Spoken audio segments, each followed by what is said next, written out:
오늘은 내가 곧 생명의 떡이로다 하신 예수님의 말씀을 공부를 하겠습니다. 다 같이 요한복음 6장 47절로 53절까지 진실로 진실로 너희에게 이르노니 믿는 자는 영생을 가졌나니 내가 곧 생명의 떡이로다. 나는 하늘에서 내려온 산떡이니 사람이 이 떡을 먹으면 영생하리라. 나의 줄 떡은 곧 세상의 생명을 위한 내 살이로라 하시니라. 예수께서 이르시되 내가 진실로 진실로 너에게 이르노니 인자의 살을 먹지 아니하고 인자의 피를 마시지 아니하면 너희 속에 생명이 없느니라. 아멘. 요한복음 6장에서는 예수님은 자신을 하늘에서 내려온 산떡이라고 소개하셨습니다. 자신을 떡에다 비유하신 것이 아니고 자신을 하늘에서 내려온 산떡이라고 하신 것입니다. 당신이 산떡이라고 하신 것입니다. 예수님은 자신을 하늘에서 내려온 떡이라고 말씀하셨습니다. 하늘에서 내려온 떡은 육신의 양식을 의미하는 것이 아닙니다. 예수님께서는 요한복음 6장 49절로 50절에서 하나님 아버지로부터 하늘에서 온 떡 두 가지를 대비하고 있습니다. 49절, 50절 우리 다 같이 읽어보십시다.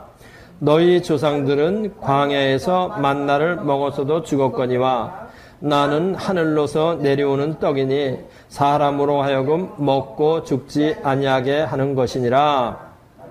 만나는 이스라엘 백성들이 모세의 인도를 따라 애굽으로부터 나와 광야를 지날 때 하늘로부터 내려와 이스라엘 사람들이 먹은 음식입니다.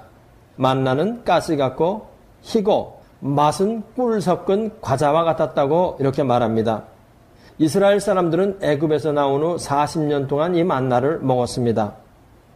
예수님께서는 50절에서는 자신을 하늘에서 내려온 산떡이라고 이렇게 소개하십니다. 그러면 똑같은 하늘에서 온 떡인 이스라엘 사람들이 먹었던 만나와 생명의 떡이신 예수님의 차이는 무엇입니까? 이스라엘 사람들은 광야에서 만나를 먹었어도 죽었고 나는 하늘에서 내려오는 떡이니 나를 먹으면 사람으로 죽지 않게 하리라 이겁니다. 사람이 죽지 않는다. 만나는 물질로 되어 있어 입으로 들어가 변으로 나갔으나 예수님의 떡은 우리의 영혼에 들어가 이 영원한 영혼의 양식이 됩니다. 만나를 먹은 사람은 죽었습니다. 그러나 예수님의 말씀을 듣고 믿은 사람은 영생을 얻어 영원히 죽지 않습니다. 영원히 죽지 않습니다. 만나와 예수님의 또 다른 차이는 무엇입니까? 만나는 하늘로부터 왔지만 물질로 되어 죽은 떡이지만 예수님은 하늘에서 내려온 산떡, living bread예요. 산떡. 그래서 예수님은 살아있는 떡입니다. 예수님은 살아있는 떡이기 때문에 이 떡을 먹으면 살게 되어 있습니다. 최골록 목사가 황해도 곡산군 어느 산곡에서 화전민들에게 전도할 때의 일입니다. 깊은 산골에서는 집이 드문드문 있어서 사람을 모으기가 쉬운 일이 아니었습니다. 그래서 최 목사는 묘안을 냈습니다. 아이고 배야 사람 살려. 그는 산골짜기가 울리도록 큰 소리로 고함을 치면서 뒹굴었습니다. 그러자 인근에서 일하던 화전민들이 모두 뛰어와 저마다 물었습니다. 배가 어떻게 아프신가요? 최 목사는 정색을 하고 말했습니다. 여러분들을 놀라게 해서 죄송하오. 사실은 배가 아픈 게 아니라 당신들이 앞으로 지옥 갈 생각을 하니까 마음이 하도 아파서 해본 소리요. 여러분 제발 예수 믿고 천당 가시오. 화전민들은 하도 어이가 없어서 뭐 그럼 예수를 믿으라고 우리를 속인 거야? 별 떡대가리 같은 소리를 다 듣겠네 하면서 욕을 퍼부어댔습니다. 이때 최 목사는 껄껄 웃으면서 하는 말이 옳으신 말씀입니다. 여러분, 내가 여러분에게 믿으라고 하는 예수가 바로 떡대가리입니다. 떡대가리. 예수님은 하늘에서 내려온 생명의 떡대가리입니다. 떡 중에 떡이요. 떡 중에 제일 머리가 되는 떡대가리가 되는 분입니다. 그러므로 예수님을 믿으면 죽어도 죽지 않는 천당에 갈 수 있지요. 사람들은 어느새 최 목사의 말에 귀를 기울이면서 고개를 끄덕이기 시작했습니다. 이렇게 해서 그 깊은 산골짜기에도 주님의 복음이 들어가게 되었습니다. 예수님은 베들레헴에서 탄생하셨습니다. 베들레헴은 떡집이란 뜻입니다. 예수님께서 베들레헴의 마국간에서 태어나셨다고 하는 것은 하나님께서 그를 동물의 고기와 같이 떡으로 취급하심을 의미합니다. 생명의 떡이신 예수님은 자신의 살을 십자가 위에서 우리에게 떡으로 제공하셨습니다. 이와 같이 예수님은 몸을 떡으로 깨뜨리셔서 우리에게 주셨습니다. 그래서 누구든지 이 떡을 먹으면 고통 가운데서도 힘을 얻으며 육체의 질병, 사업의 질병, 자녀 교육의 병 등 모든 병 가운데서 치료와 해방을 얻습니다. 아멘. 그러면 예수님은 자신을 왜 떡이라고 말씀하셨을까요? 떡, 브레드의 1차적인 의미는 양식이라는 의미입니다. 양식이라는 뜻이다. 사람은 육체의 양식이 필요함과 같이 영도 양식이 필요합니다. 육신이 양식을 먹어야 힘을 내는 것처럼 영혼도 양식을 먹어야 힘을 낼 수 있습니다. 중생한 우리의 새 사람은 영적 음식을 필요로 합니다. 마태복음 4장 4절 예수께서 대답하여 가라사대 사람이 떡으로만 살 것이 아니요 하나님의 입으로 나오는 모든 말씀으로 살 것이니라 하였느니라. 이 영의 음식이 바로 하나님의 말씀입니다. 예수님의 몸이 떡이라는 말은 영혼의 떡인 말씀으로 오신 분이라는 이런 뜻이에요. 인간이 하나님의 말씀을 먹어야 산다는 것은 사람의 구성 요소와 관련이 된 창조의 원리에 들어갑니다.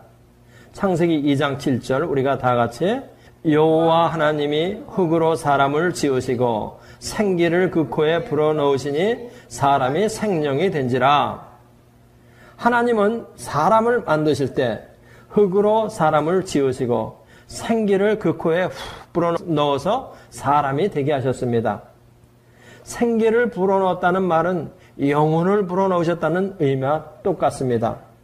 하나님이 영혼을 불어넣으실 때 산 사람이 되었습니다. 그래서 사람의 생명은 육체에 있는 것이 아니고 영혼에 있습니다.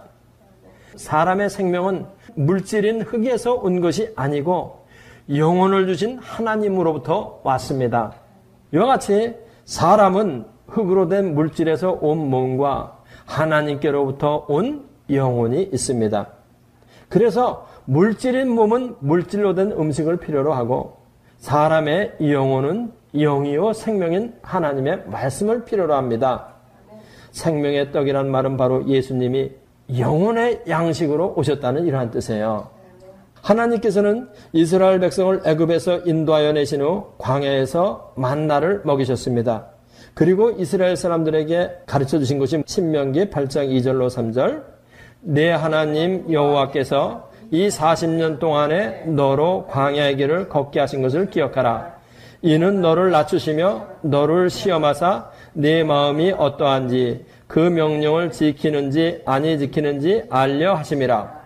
너를 낮추시며 너로 줄이게 하시며 또 너도 알지 못하며 내 열조도 알지 못하던 만나를 내게 먹이신 것은 사람이 떡으로만 사는 것이 아니요 여호와의 입에서 나오는 모든 말씀으로 사는 줄을 너로 알게 하려 하심이라.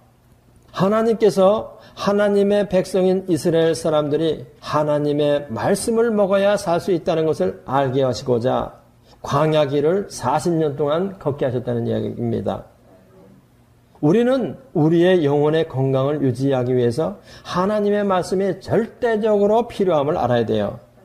하나님께서 이스라엘 백성으로 하여금 육신의 양식으로만 사는 것이 아니요 하나님의 말씀으로 산다는 것을 알게 하시기 위해서 40년 동안 광야 길을 걷게 하셨다는 겁니다. 우리의 신앙생활에서 광야 생활이 40년이 될 것이냐 4년이 될지는 하나님이 결정하시는 것이 아니고 여러분이 결정하시는 사실을 명심하셔야 돼요. 무슨 얘기인지 잘 아시겠죠? 신명기 8장 2절 우리 다시 한번 읽어보십시다. 네 하나님 여호와께서 이 40년 동안에 너로 광야의 길을 걷게 하신 것을 기억하라. 이는 너를 낮추시며 너를 시험하사 네 마음이 어떠한지 그 명령을 지키는지 아니 지키는지 알려 하심이라. 그 명령을 지키는지 아니 지키는지 알려하려 하셔가지고 40년 동안 광야의 길을 걷게 하신 것입니다. 그러면 우리는 어떻게 영혼의 양식인 하나님의 말씀을 취해야 할까요? 하나님께서는 구약의 역사적 사실을 통해 아주 자상하게 가르쳐 주셨습니다. 출애굽기 16장 4절 때에 여호와께서 모세에게 이르시되 보라 내가 너희를 위하여 하늘에서 양식을 비같이 내리리니 백성이 나가서 일용할 것을 날마다 거둘 것이라. 이와 같이 하여 그들이 나의 율법을 준행하나 아니하나 내가 시험하리라. 하나님의 말씀을 어떻게 취해야 할 것이냐? 내가 너희를 위하여 하늘에서 양식을 비같이 내리리니 백성이 나가서 일용할 것을 날마다 거둘 것이니라. 일용할 것을 날마다 거둘 것이니라. 일용할 것을 날마다 거두라는 것은 하나님의 명령입니다. 이것은 무엇을 의미하느냐? 매일매일 하나님의 말씀을 먹으라고 하는 것은 하나님의 명령이라는 것입니다. 우리의 속사람의 건강을 위해서는 영도 양식을 매일매일 먹어야 합니다. 매일매일 먹어야 건강해집니다. 힘을 낼 수 있습니다. 여러분 중에는 일주일에 한 번이면 족하다 하는 사람이 있습니까? 그런 사람은 일주일에 한 번 밥을 먹어보세요. 족한가 아닌가 금방 알 테니까. 하나님께서는 뭐라고 말씀하셨어요? 내가 너희를 위하여 하늘에서 양식을 비같이 내리리니 백성이 나가서 일용할 것을 날마다 거둬라. 하나님은 일용할 것을 날마다 거두라고 하시며 여기에다 한 가지 말씀을 더 붙이셨습니다. 무엇인 것 같아요? 거기 보니까 이같이 하여 그들이 나의 율법을 준행하나 아니하나 내가 시험하리라. 하나님께서 매일매일 영혼의 양식을 취해야 하는 것을 아주 중요하게 여기시는 거예요. 그래서 이같이 하여 그들이 나의 율법을 준행하나 아니하나 내가 시험하리라. 이 말씀을 덧붙이신 것입니다. 하나님의 말씀을 매일매일 먹나 안 먹나 내가 너희를 시험하겠다 하는 이러한 뜻입니다. 여러분 중에는 이렇게 말하실 분이 있으실지도 몰라요. 그거 참 부담되네요. 살기도 바쁜데 어떻게 매일 그런 시간을 냅니까? 할 사람이 있을지도 몰라요. 약간 핀트가 빗나간 말 같지만 필요하다고 하기 때문에 제가 말씀을 드리겠습니다. 바벨탑을 쌓은 인간들의 목표가 무엇인지 아십니까? 탑을 하늘까지 쌓아서 헤어짐을 면하고 인간의 힘으로 한번 멋있게 번영해보자는 이것이에요. 나쁜 거 아닙니다. 그런데 하나님은 그것을 막으셨어요. 그런데 다음 곧바로 12장에서는 하나님께서 아브라함을 부르신 이야기가 나오는데 끝없는 축복과 번영을 약속하세요. 내가 너로 큰 민족을 이루고 복을 주어 내 이름을 창대케 하리라. 같은 축복과 같은 번영입니다. 그런데 하나님은 하나는 금하고 하나는 허락하셨어요. 무엇이 여기서 다른 거예요? 저는 오늘 여러분들이 이것을 깨닫기를 간절히 바랍니다. 중심이 하나님 안에 있는 것, 중심이 하나님 밖에 있는 것, 이것이 바로 다른 것입니다. 여러분과 여러분의 자녀가 하나님의 축복으로 번영을 누리길 원하십니까? 바벨의 길을 택하지 마시고 하나님의 길을 택하시라는 것입니다. 중심이 하나님 안에 있으면 축복은 떼논당장으로 굴러오는 것입니다. 아멘. 할렐루야. 다음은 예수님이 당신을 떡으로 비유하신 것은 예수님의 순환을 의미합니다. 이 떡은 나의 몸이라. 나의 줄 떡은 곧 세상의 생명을 위한 내 살이로라. 빵이 빠져서 가루가 되어 위장에 들어가야 영양분이 되는 것처럼 예수님의 몸도 부서져서 우리의 영혼에 들어갑니다. 무슨 말이냐? 십자가에서 부수어져서 부활하셔서 성령으로 우리 안에 들어오시게 된다는 이 뜻이에요. 이 말은 예수님께서는 우리에게 생명을 주기 위해 자신의 몸을 십자가에서 부수고 깨뜨리셨습니다. 예수님은 고난을 통하여 생명을 주기 위해 세상에 오셨습니다. 예수님은 이것을 다음과 같이 말씀하셨습니다. 요한복음 6장 51절 다 같이 나는 하늘에서 내려온 떡이니 사람이 이 떡을 먹으면 영생하리라. 나의 줄 떡은 곧 세상의 생명을 위한 내 살이로라 하시니라. 아멘. 사람들은 영원히 살기 위해 예수님의 몸인 영혼의 떡을 먹어야 합니다. 예수님은 말씀이 육신이 되어 오신 분입니다. 그리고 십자가에서 자신의 몸을 깨뜨리셨습니다. 그리고 성령으로 우리 안에 와 계십니다. 우리 안에 계신 성령님은 그의 몸, 그의 말씀으로 충만해지기 위해 그의 말씀을 필요로 하신다는 거예요. 우리 안에 계신 성령님은 예수님과 똑같은 그분은 충만해지기 위해서 그의 몸이신 말씀으로 채워지기를 원한다는 이러한 뜻이에요. 다음은 하늘에서 내려온 떡의 기능에 대해서 우리 한번 공부를 해보십시다. 하늘에서 내려온 떡은 어떤 기능을 가지느냐? 요한복음 6장 54절 다 같이 내 살을 먹고 내 피를 마시는 자는 영생을 가졌고 마지막 날에 내가 그를 다시 살리리니.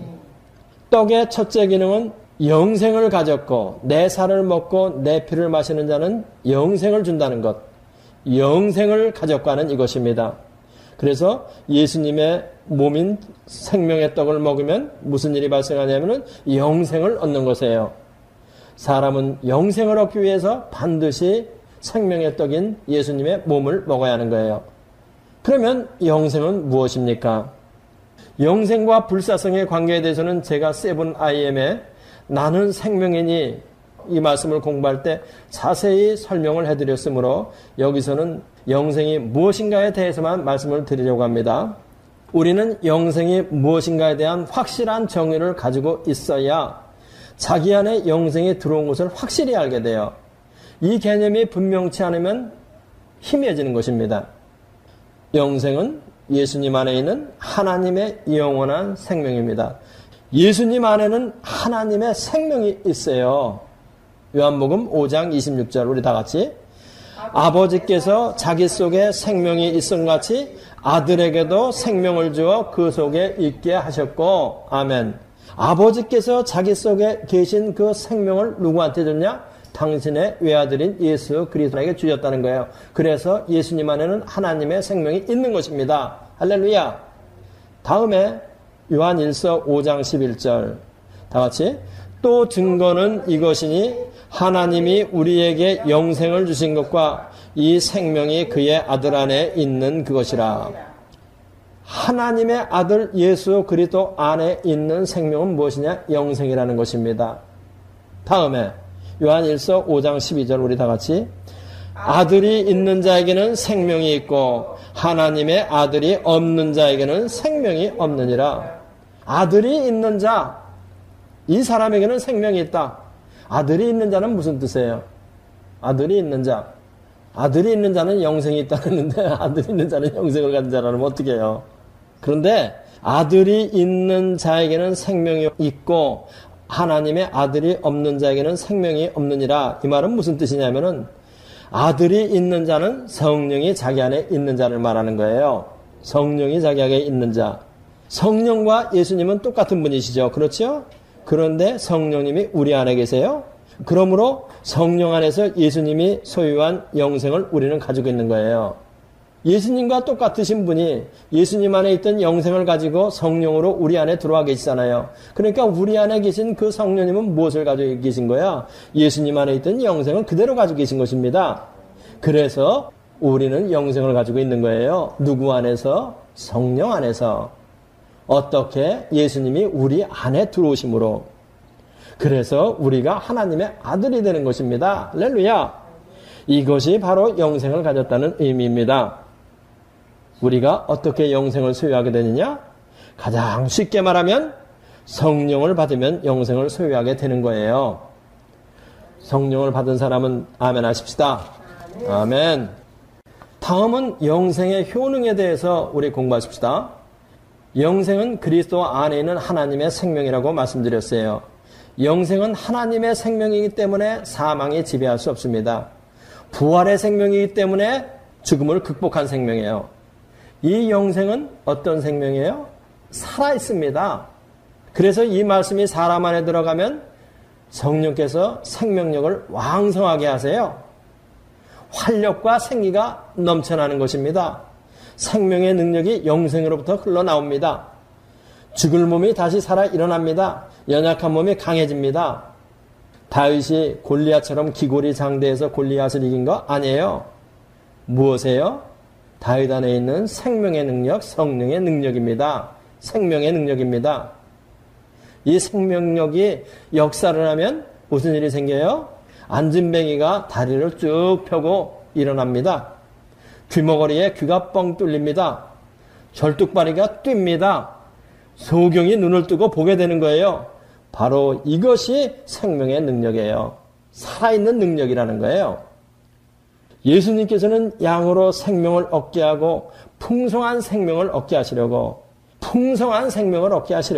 생명의 떡으로 세상에 오셨습니다.